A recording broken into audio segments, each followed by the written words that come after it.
સમગ્ર ગુજરાતની અંદર કાયદોની વ્યવસ્થાની પરિસ્થિતિ ક્યાંક ને ક્યાંક ડામાડોળ છે. ભાવનગરની અંદર 2 દિવસ પહેલા આપણે બનાવની જે વાત કરી, લઠ્ઠાકાંડ થયું, અનેક લોકોના જીવ ગયા. રાજકોટની અંદર આવો બનાવ ન બને. રાજકોટમાં કાયદો વ્યવસ્થાની જે ધાક છે એ નથી રહી.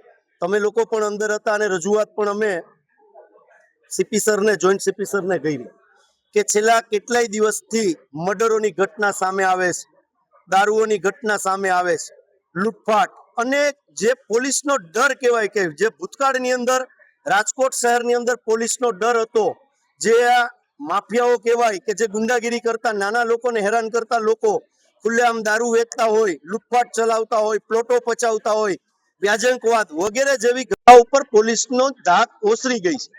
ફરીથી આ ધાક રાજકોટ શહેર પોલીસ પાછી ઊભી કરે, જેથી કરીને રાજકોટિયન શાંતિથી જિંદગી જીવી શકે અને ભાવનગર જેવો બનાવ છે એ બનાવ રાજકોટમાં ન બને. જે દારૂના અડ્ડાઓ અને જે પોલીસ તંત્ર દ્વારા હપ્તા લેવામાં આવે છે એ હપ્તા બંધ કરીને રાજકોટિયન્સની ક્યાંક ને ક્યાંક જવાબદારી સ્વીકારી અને પોલીસ તંત્ર કામ કરે. સમગ્ર રાજકોટની અંદર તમામ જે પોલીસ કમિશનર નીચેના ડીસીપી ઝોનના બધા અધિકારીઓ આવે છે, જો એ પોતાના વિસ્તારની અંદર પેટ્રોલિંગ અને ક્યાંક લિસ્ટ મંગાવીને કામ કરશે તો ચોક્કસ તાકાતથી કહું છું કે તો રાજકોટની અંદર જે આવા લોકો છે એ ક્યાંય ગુનો કરતા ડરશે.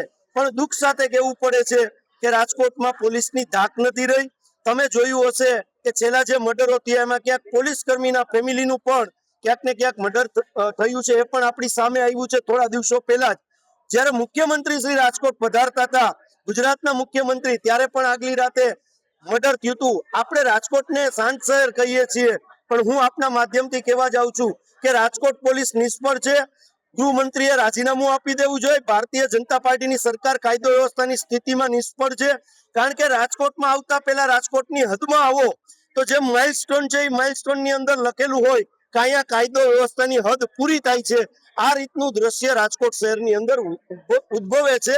એના વિરોધમાં આજે કોંગ્રેસ પરિવાર દ્વારા રજૂઆત કરવામાં આવેલી છે.